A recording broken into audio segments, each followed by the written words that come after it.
ఇప్పుడు పవన్ కళ్యాణ్ గారు గతంలో ఏమన్నారంటే వాలంటీర్ వ్యవస్థకి మనం రెట్టింపు జీతాలు గానీ, ఇంకా మంచి స్టేజ్ గానీ ఇచ్చే అవకాశాలు ఉన్నాయని జెప్పి గతంలో జెప్పారు. బట్ ఇప్పుడేంటంటే వాలంటీర్‌కి పదోన్నతులు గానీ, జీతాలు ఇచ్చేకి వీల్లేదు. మరి గత ప్రభుత్వం ఎలా ఇచ్చిందో మాకు తెలీదంటున్నారు. దీన్ని ఎలా చూడాలంటారు? పాపం నయవంచన, నమ్మక ద్రోహం, దగ, ద్రోహం, కుట్రకి మారుపేరే చంద్రబాబు నాయుడు, పవన్ కళ్యాణ్. కాపులందరి చేత ఏమని పార్టీ పెట్టించారు? నేను మీకోసం పార్టీ పెట్టాను, మీ జీవితాలు బాగు చేయడం కోసం పార్టీ పెట్టానని చెప్పారు. మొన్న ఏమంటున్నాడు ఆయన?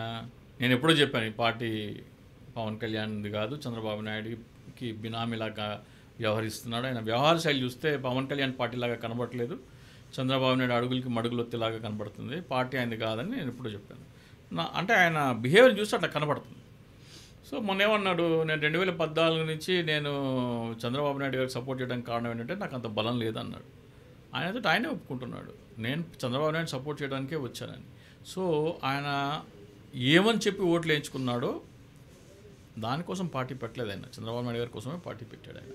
సో ఆయన అందరినీ మోసం చేశాడు. ఓట్లు వేసుకున్న అభిమానులని, కాపు సామాజిక వర్గాన్ని, ప్రజలని అవినీతి రహిత రాజకీయాలు చేస్తానని, ధనరహిత రాజకీయాలు చేస్తానని ఏవేవో చెప్పాడు.